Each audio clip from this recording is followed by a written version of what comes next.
Welcome, everybody, to another fantastic FDN Lab and Learn with Reed Davis. That's me, and of course, our science officer, Dr. Aaron Gonshore, who's going to go over another lab that we use. It's a very popular lab, menstrual cycle mapping. And we're going to jump right into it. You'll learn when you should use the menstrual cycle mapping, the importance of it, how to enhance that information with the other data you might collect from your client or patient. And also we'll be going over the individual lab markers, very, very important. And with that, I'm just going to turn it right over to Dr. Gonshore.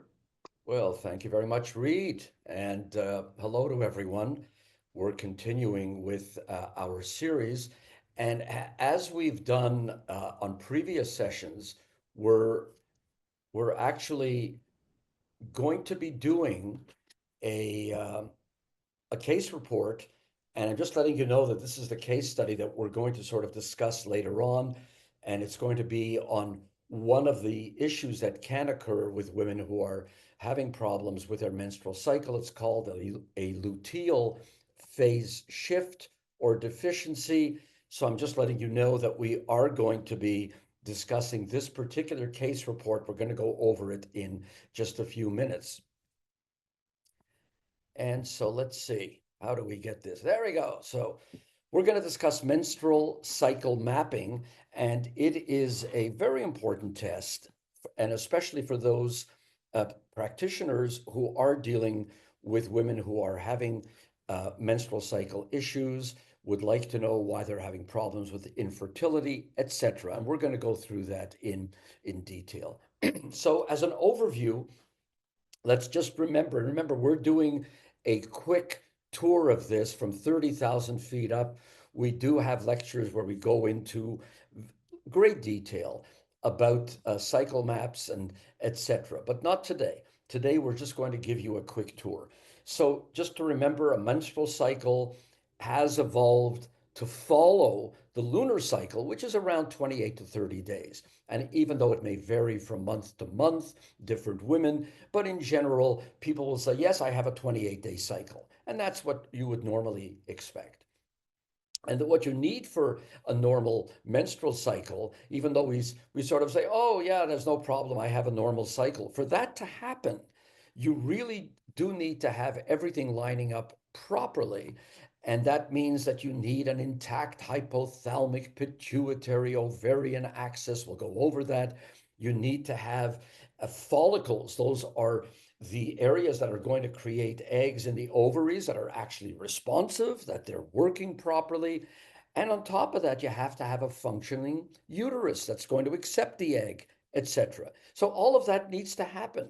And when we do go into great detail on some other lectures, we actually discuss the 4 phases of a cycle: the follicular phase, the ovulation, the egg actually leaving the ovaries and coming into the uterus, the luteal phase, the buildup of that uterine wall in order to accept the egg and get it ready, and of course, menstruation, if and when it does happen on a regular basis. So we're not going to discuss that in detail, but that's what you need to really know.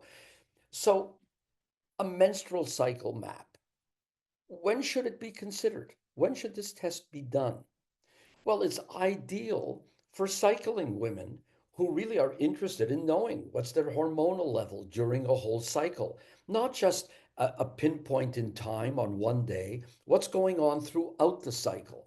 And you need to know that when you're trying to deal with the issue of infertility, because they come to you and they say, I am not able to conceive. Why is there an infertility issue? And part of it may be because of a cycling imbalance. And that's getting to know, in that case, the root of these various difficult menstrual symptoms, which I'll discuss in a few minutes: premenstrual syndrome, premenstrual dysphoric disorder, migraine headaches, you name it, a whole number of issues. It's also ideal for women who are entering perimenopause. Now, that's a phase that comes prior to a woman's final menstrual cycle. And it happens gradually for most women as they get into their mid or late 40s, some a little bit later. It can last about 5 to 7 years. And during that time, it's characterized by declining fertility for a number of issues and fluctuating hormone levels. So, women in this situation are going to want to know what is going on with their cycle, which may be not only giving them a problem with conceiving, and most aren't conceiving at that point, but they're having a lot of symptoms and they want to understand why. So, to give you a very quick idea, this is a very busy slide with all kinds of things, but here is a 28-day cycle, the classic 28-day cycle that we normally deal with. And the first hormone that is going to be of importance is produced by the pituitary, and it's called the follicle stimulating hormone.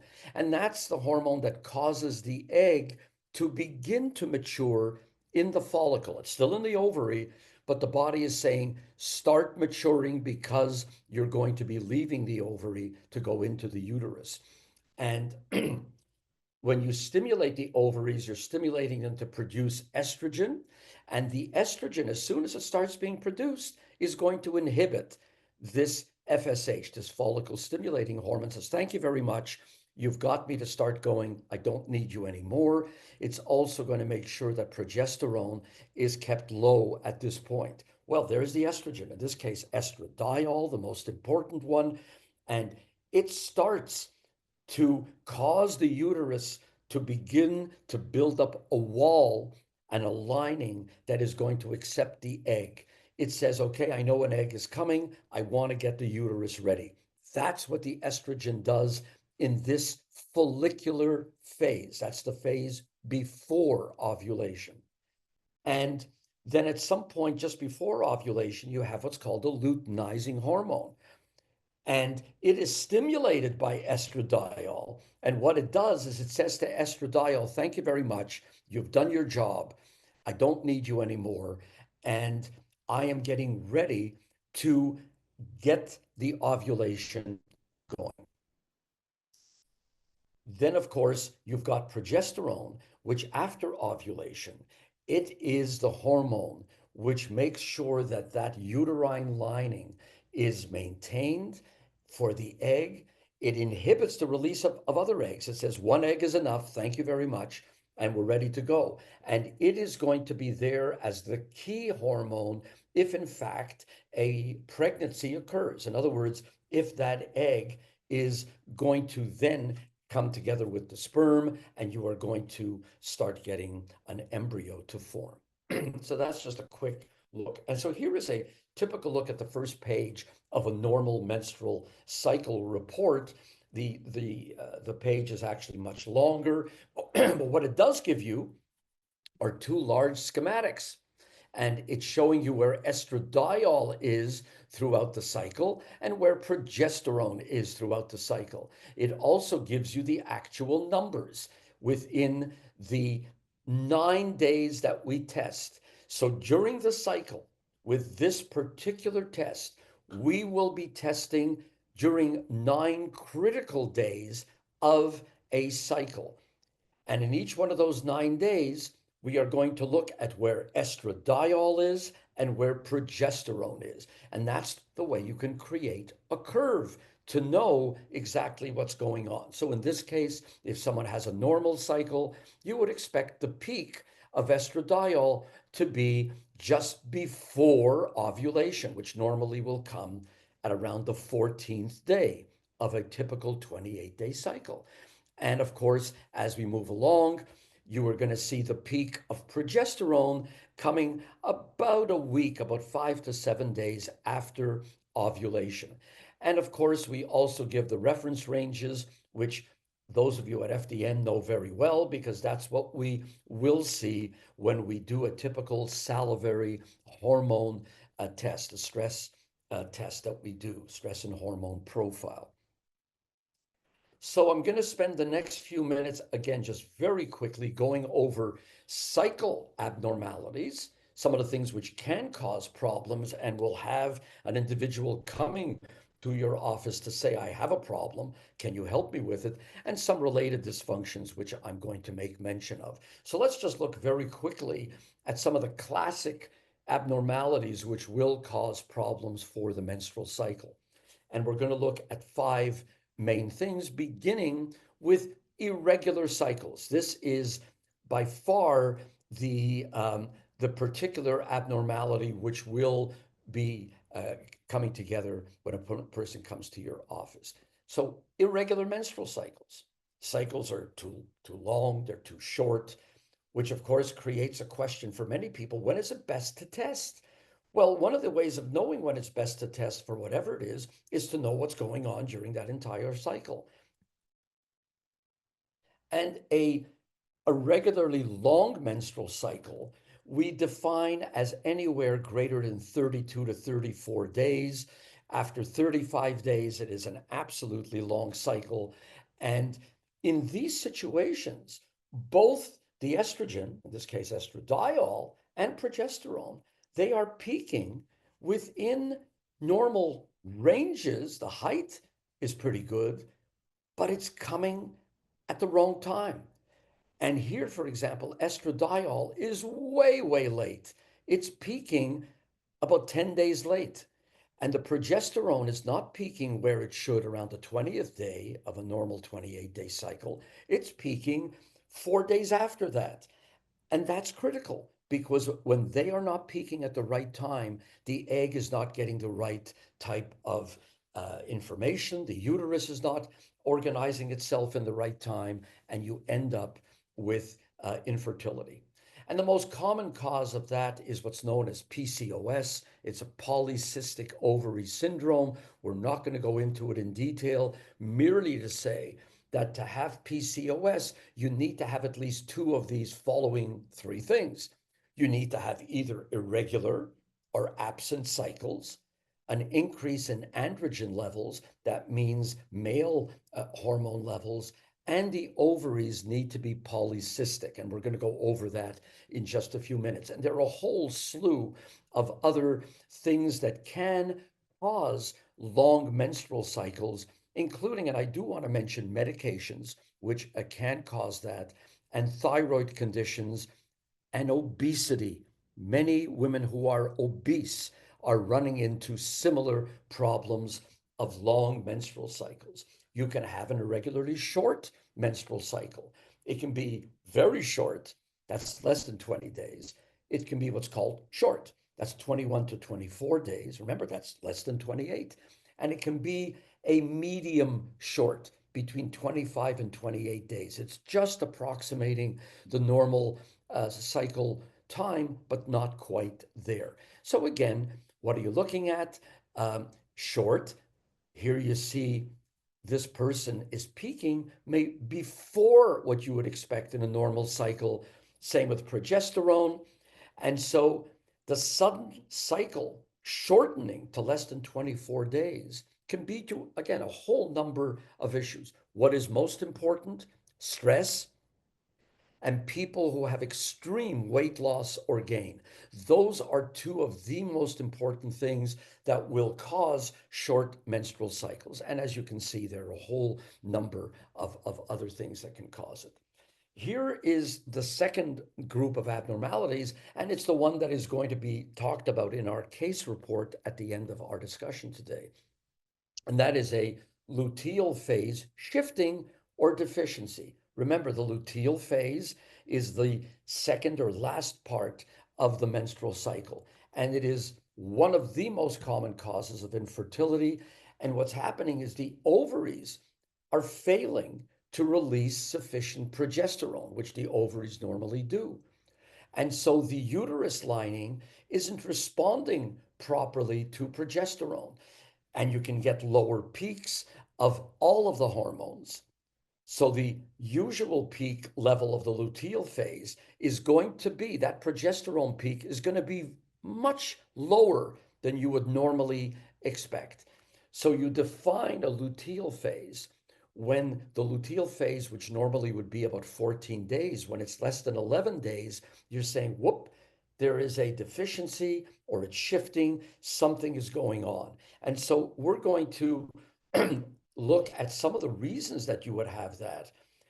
Endometriosis is one of them, and that is a very difficult issue for women who has it. The lining, which is similar to the uterus, actually grows outside the uterus, and that causes extreme pain.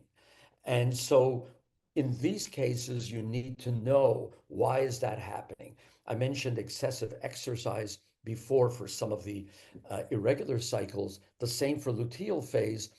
PCOS is one of them. And then again, obesity, some thyroid disorders, and stress can really cause these issues.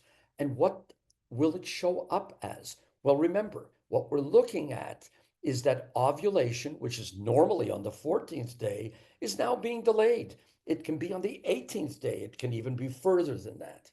So it gets delayed in many cases because the estrogen level during the follicular phase is lower than it should be, or the luteinizing hormone, which is supposed to get ovulation happening, too low, it's just not there.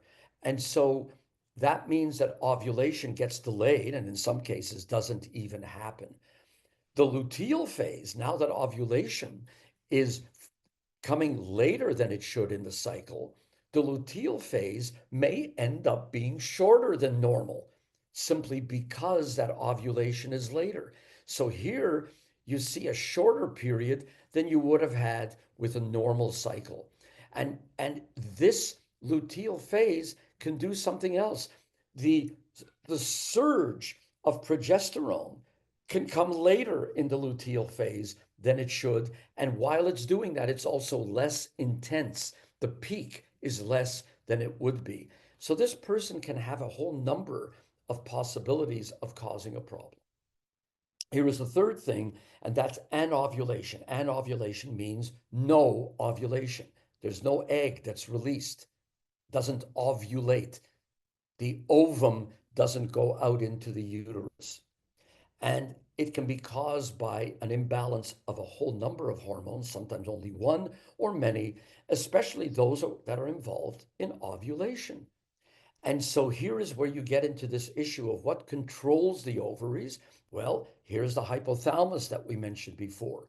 There is a particular hormone called the gonadotropin releasing hormone. That is the hormone that tells the pituitary what to do. So it can be operating in a abnormal fashion. The pituitary itself, even forgetting about the hypothalamus, it may have a problem with the two hormones that it controls. And we mentioned them earlier, the follicle stimulating hormone and the luteinizing hormone. Both of those can be imbalanced. And you can end up with very high androgen levels, testosterone, prolactin, and that can throw everything out of whack. And what else can?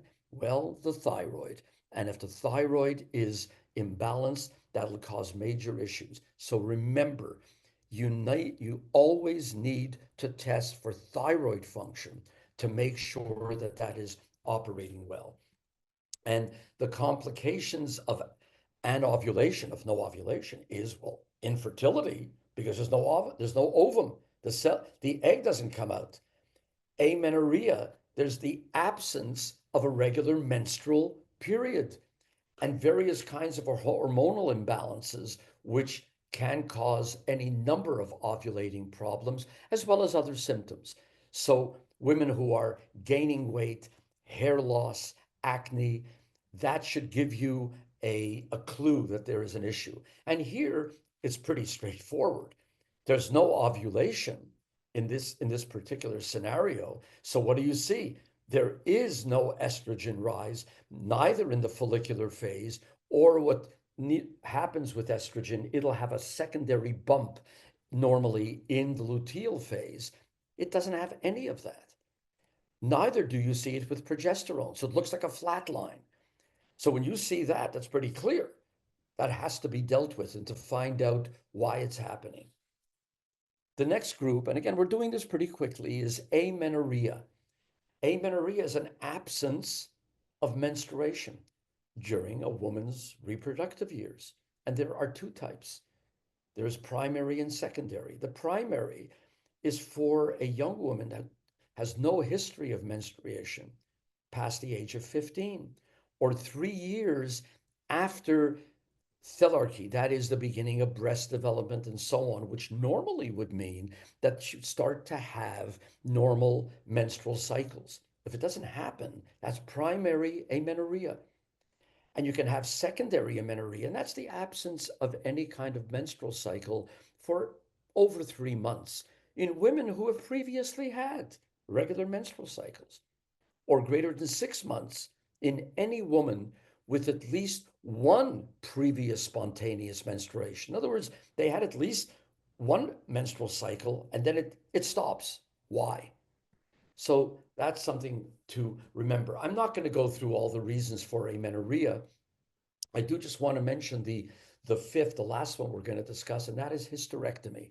And there are women who have hysterectomies, either partial or radical. And many of you know about this or have had it. A partial is called a supracervical hysterectomy, and that's a surgical procedure where you remove only the uterus. So you leave the cervix, everything else, the ovaries, everything else is held in place. So there are cycling hormones, but there's no menses. And you can have a radical hysterectomy, which is the removal of the uterus, the cervix, the upper part of the vagina, etc. And that is normally due to cancers of the cervix or the ovaries, etc. So hysterectomy will cause a problem. I am not going to go into this in great detail, except to just let you know that there are normally about 5 related dysfunctions which you need to keep in mind when you're doing this. One is just menstrual migraines, and it's caused by hormonal fluctuations, especially very precipitous, very dramatic drops in estrogen and progesterone levels. And that can cause very severe migraine headaches. And I think that that needs to be kept in mind for many women who do come in with that as a major symptom. The other symptom that you will hear many women come in with is premenstrual syndrome, physical and behavioral symptoms that some women experience, unfortunately, every month, normally after they ovulate and before they start menstruating. So that would be in the luteal phase. They're going to tell you that they have a whole series of problems, symptoms that are going to occur for a number of days, and then it's going to get better at the end of that. So what are some of these that you see? And I found this diagram which tells you some of the physical and psychological signs and symptoms. And what do you get? Mood swings, very low mood, increased anxiety, easy crying. And these are people who normally have not had that. And suddenly this begins to happen. They have the headaches, the fatigue, poor sleep, etc. Remember, I mentioned acne and oily skin earlier. You're going to see that. Their breasts will quite often get very tender and swollen. They're getting menstrual cramps, etc. And of course, constipation and diarrhea. When you start to see this constellation of symptoms, you need to think of premenstrual syndrome. I am not going to go into premenstrual dysphoric disorder, only to say that in about 10% of women, this is like a premenstrual syndrome that is much more severe. The etiology is unknown. We don't know why it happens, but you do get that. Remember, I mentioned earlier the polycystic ovary syndrome. And just to remind you, many women have that, especially those who are obese. And the signs: high androgen levels, irregular or complete absence of menstrual cycles.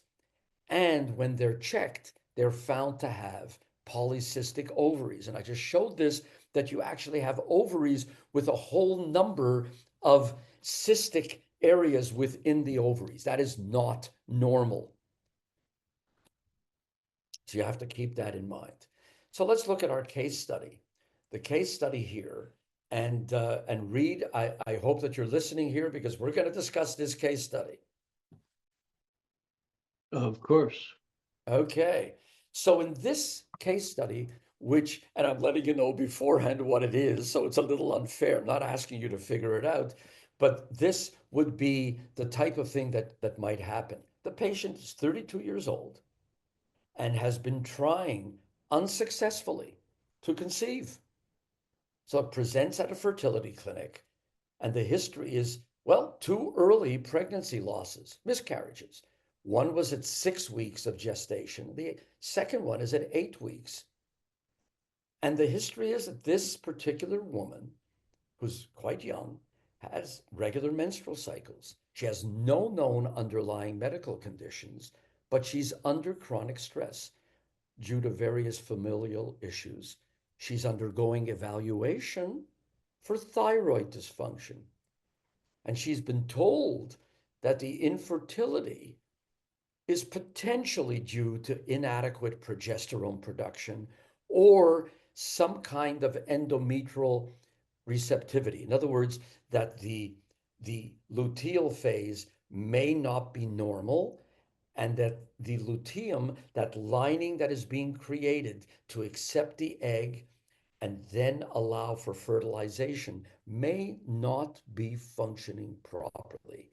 So what would normally be done is, if the clinician orders a test, and by the way, it's a fluids IQ test. I haven't told you, but our our lab is fluids IQ. I don't mention it normally, but here it is. And this is the test that we would offer. And this would be the first page. And the first page would tell you all about the patient. And then you would see the menstrual cycle. And as I showed you earlier, the beginning, it'll tell you what were the levels of estradiol and progesterone on the 9 days that saliva was taken. This is a salivary test. And we ask the individual to drool into little tubes. There's an instruction manual for 9 of the days of the cycle. And these red dots connected by these lines are the actual numbers that you see here above, both for estradiol and for progesterone. And this is the form that comes in the kit that says to the person doing the test, do your first saliva tube on day 7, do your second saliva tube on day 10, etc., etc. And that's the way in which you would do the test.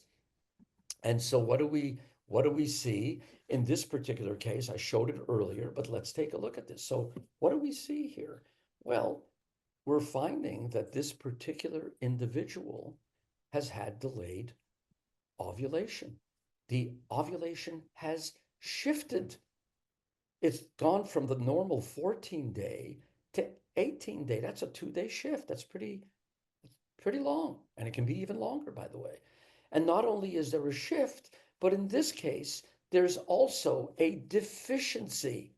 In other words, the level of estradiol, and we'll discuss progesterone in a minute, not only is there a shift in ovulation, but the estradiol, which would normally be one of the things leading to ovulation, it is a little bit lower than it should be. So it's not giving as strong a signal to get the ovulation happening at the right time.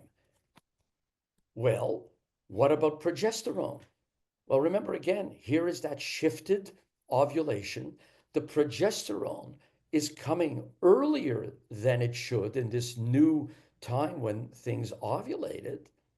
And look how much deficient it is. So the progesterone, which is supposed to prepare the bed, it's supposed to prepare the luteal area for the egg, is not giving enough of a signal. And therefore, the egg, when it finally reaches the bed, sees that the bed is not ready. And it can be even worse. Not only can it be deficient, but that peak is happening even later than it should. So this person now has not only a late ovulation, but the bed is not being prepared properly at all. And the egg said, I've had it. I cannot do what I need to do. And that person is going to have a problem. And so That, folks, is a very quick walk through the menstrual cycle map. And as I said, we can do we have a long lecture in which we actually describe what is a luteal phase, what is a follicular phase, and we take you through what those areas of a woman's anatomy are that allow for that to happen. But we're not doing that today. Well, that was an amazing overview, Dr. Gonshort. I really appreciate it. I think back to the days in the office when I ran a lot of these because it was more readily available. I'm really glad that Fluids IQ has brought this test back to the forefront because people out there, they're running a lot of saliva tests. They know they have a client who's under stress, kind of the prerequisite to be visiting an FDN practitioner. And they're also having the long cycles. They're having the short cycles, the infertility and ovulation. They're not even ovulating, like you said. The amenorrhea, they've got heavy bleeding sometimes, other hormone imbalances. Obviously, we see a lot of PMS and even PCOS and these kind of. So we know we have a person who's got more complex hormone issues or problems than what you can get from the single day. And we often are telling our clients, like we want you to test kind of in the middle there where you might catch something being high or low. But why guess when you can run a better test? Just run the whole cycle and you'll see the problems, whether it's late ovulation or no ovulation, or you're just not getting enough progesterone to build up that luteum as you described so perfectly. So I thought it was a great overview. And I really think this test should become the forefront of working with women who have all those hormone issues that we talked about, whether it's long or short or infertility, the anovulation, dysmenorrhea of any kind, PCOS, and these kind of things. So we're getting the clients who need to run this test. And so thank you for bringing this out. I wanted to tell you, and it's one of the things we're going to discuss. I want to thank you, first of all, for suggesting that we offer the test because we were going to do it many years ago. We didn't. And I have to say, and I'm saying to everyone listening, I think it was you, Reed, who said, this test, and you said it just earlier, in my practice, so many times, I needed that test. And it's so true. And I'm going to give you an example. And we're not going to discuss today the difference between 24-hour urine or if you're doing the Dutch test, whatever it is. Remember what that is. You are looking at a whole list of all kinds of primary hormones, metabolic pathways, etc. Wonderful, wonderful. But there's one problem. The problem is, as you said, it's being done in one moment in time. So you've got all this wonderful information and you're looking at it and you're saying, whoa, wait a minute. But this hasn't answered my question. And the reason it hasn't answered it is because you didn't look at this throughout the month. So you need to sometimes add this test to whichever way you're going to do a total urine analysis, whichever one you're going to choose, and add the menstrual cycle. So now you get the full picture. Now you understand what may be going on. And you can say, Mrs. X or Y, this is why we're having this problem. And together with this whole list of 25, 30 metabolic pathways and so on, now we're getting a measure, a real measure, and it's giving us the true pathway of how to get you better. And so I really think Yeah. this is an extremely important test. You know what I think is so wonderful about this test is it explains exactly why someone's feeling as lousy as they feel and having all the symptoms that they're having because they're actually mapping out their menstrual cycle. Remember, the lunar cycle is so critical. Just like we have our daily circadian rhythm, which we look at, we have the monthly rhythm and other rhythms and things. And so when you look at the whole thing, it makes a lot of sense. Here, Mrs. Smith, this is why you feel so lousy on day 14 or day 20, whatever it is. They've got the PMS thing going on. If they got no ovulation, they can't get pregnant. So I love when test results explain why a person's presenting the way they are. It's why we test, and this is just a wonderful, wonderful tool to add to our all of the wonderful things we can do for people. Because it does help you explain, how do you fix this? Well, you can just see the effects of stress upon the HPO axis that you described. The hypothalamus, it's hypothalamic, it's pituitary. It's not just the ovaries. And there may be nothing wrong with your ovaries. It's just the signaling There from you go. epigenetics, which is the root of our remedies anyway, is to get people back to normal life, normal cycling, and through natural lifestyle based medicine, if you will. I would say to you that I'm a little embarrassed that we had not, as a lab, offered it when we were originally going to do it many years ago, because this is such a window that opens up to really seeing what's going on that you almost say to yourself after you get used to using it, what was I thinking beforehand? With so many women coming in, as you said, with all of these symptoms, and spare me someone who says, well, I think I know what it is. No, no, no, no, no. Let's not go there. Let's not go Yeah, there. No, you don't. You've got to actually see it. And if it does say, exactly what you thought is what's going on, thank you. Okay, that's fine. But what if it doesn't? What if it doesn't? So I think at the end of the day, that is important. One of the things that people have asked us, well, why don't you offer the luteinizing hormone and the sure, stimulating hormone, etc.? And the answer to that is, you know what? We could offer about 10 other hormones. sure. If you want to go down that path and you want to spend a few $1,000s, sure, I'll open up the machines and I'll order a whole number of them. But come on, guys. The thing is, you don't really need them. You're going to see what's going on. At that point, if you want to get into the weeds and importantly want to really look at some of those things, sure, there are other tests, always. But in the beginning, you want this overall landscape look. You want to just get an idea of the environment.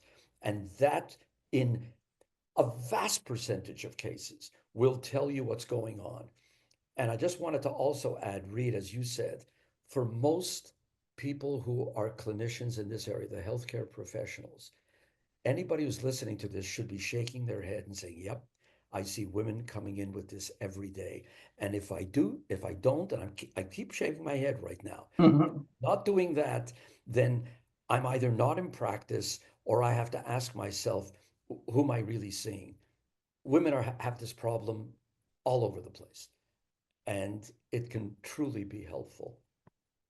Yeah, well, again, if I played any part in Fluids IQ bringing this test back out from out of the shadows, I'm pleased about that. And I have to say, I spent all those years in the clinic, but I also spent a lot of years as a clinical advisor for a laboratory, just part-time while I was building FDN and doing all these wonderful things.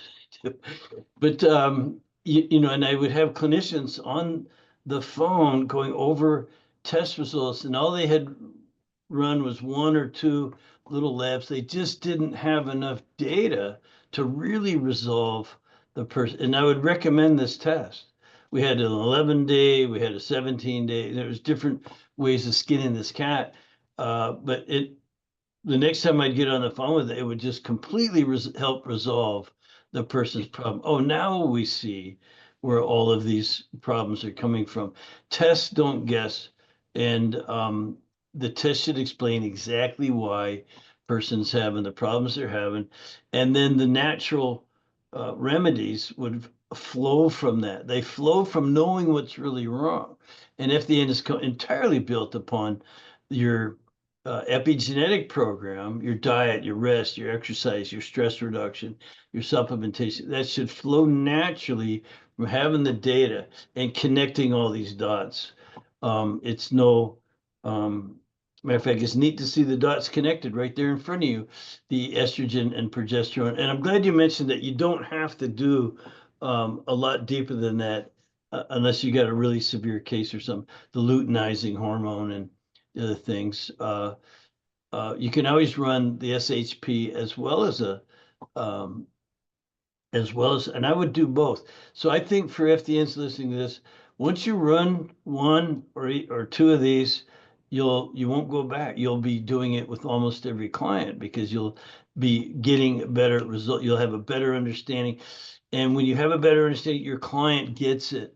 They will be thankful that you actually, well, I can't, they say to us all the time, I can't believe you figured it out. And they've just been chasing symptoms up until then. No, you're absolutely right. And by the way, you did mention there were the 11 and the 17 day and so on. Theoretically, you want to really do a saliva test every day. Of course, you're going to see the entire cycle and you're going to spend a few $1,000s on a test. I mean, it's ridiculous. Yeah, we don't want You to do don't that. really need it. You don't really need it. So with 9, we recognized this would make it both affordable, in a sense, Yes. also will give you, or I should start with that, give you what you need, but do it at an affordable Yeah. price. But That's really what it comes down well, to. we love that you took that into consideration and trust your scientific judgment on that that the 9 points are when you do them at the right times. You have to follow the instructions. That's You it. do the first one on day 7, as you said, then day 10, and so on.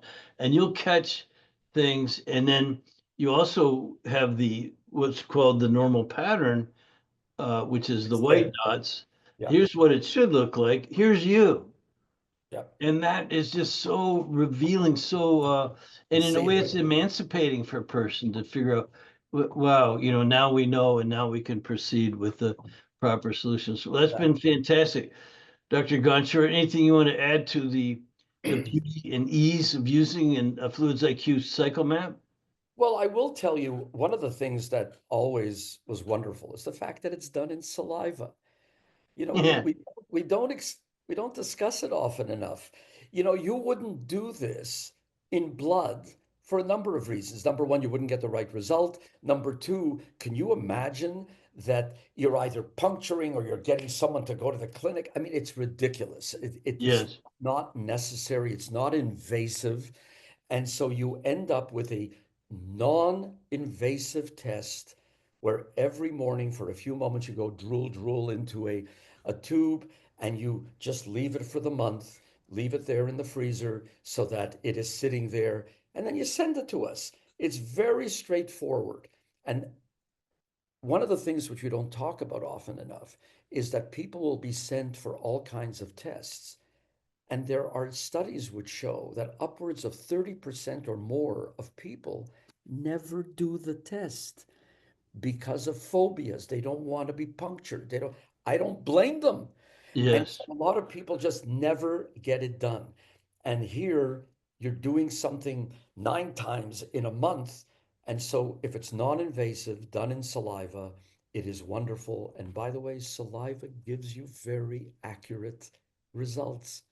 Isn't that wonderful? I Yeah. think it's a fabulous thing to be able to do. Yeah, I agree completely. I started using saliva in 1999, so that's a long time ago. We've run thousands and thousands of these labs, and but and so we know they're reliable, and they give you the bioavailable levels in real time, and that's never been a question for us. There's over 300 white papers written on saliva and the accuracy and viability of that testing. But you mentioned for a minute the blood. I find that in what we talked about in the last episode, if you guys didn't catch it, the last episode we talked about the mucosal barrier assessment, which is a very simple finger prick. So there's no going for venipuncture and the whole thing and trying to find the vein and all that stuff, which is very traumatic for some people. Yeah. And so the at-home finger stick test, it's really easy. It's a really good way to get some blood work done. Oh, it is. I Yeah. didn't want to give the impression that it's not, and you're quite right. I mean, it is a wonderful way, dried blood spot is fabulous. Uh, but saliva, for someone who's just going through their day, just drool in, move ahead, and it is really quite good. I did want to Yes. mention one other thing before we finish, and Sure. we talked about that a little bit earlier. You said something very important. This particular test is a natural, both with the stress and hormone profile, which is in saliva, And as well, as I mentioned earlier, when you've decided for whatever reason that you're going to be doing a urinary test for hormones, either the 24-hour or the dried urine Dutch test, whatever it is, I think you need to start thinking of adding this test to whatever that is, whatever you've decided to do, that you bring these together, that this become part of the staple of what you're actually putting together. I think that is an important message I'd like to get across because it happens so often and it is so important to getting an idea of what is going on with the woman in front of you. Well, we're going to keep our eye on this. And so if you're an FDN and you're working with women, this is not a test for men, but if you're working with women and they're in that age group that they're all stressed out and they're having these problems, run the test that's really going to give you the complete hormone picture. And if you're a consumer or the public listening to this, you latched onto our YouTube channel, whatever it is, just find an FDN practitioner. They all use the FDN Medical Director Program, which is a way to get direct to the consumer, direct to you. These labs, they're done in the convenience of your own home, and they're not expensive, especially relative to what else you might find out there. And Yep. so we just really appreciate everybody's attendance today. Dr. Gonshore, as always, you're a pleasure to learn from, and you don't overcomplicate things, but it's obvious that we can go a lot deeper. For that, I recommend anyone the Functional Diagnostic Nutrition Certification Program. That's a program where you learn about 10 years worth of good hardcore stuff in about 10 months. So it took me 10 years to learn. I must be a slow learner, but it took me 10 years to learn what we can teach you in 10 months. And then you could get certified to be running these kind of labs for your friends, family, and for your profession, if it is your chosen line of work, to help others to get healthy, all naturally, drug-free. And thank you again, Dr. Gunshore. A pleasure. See you soon.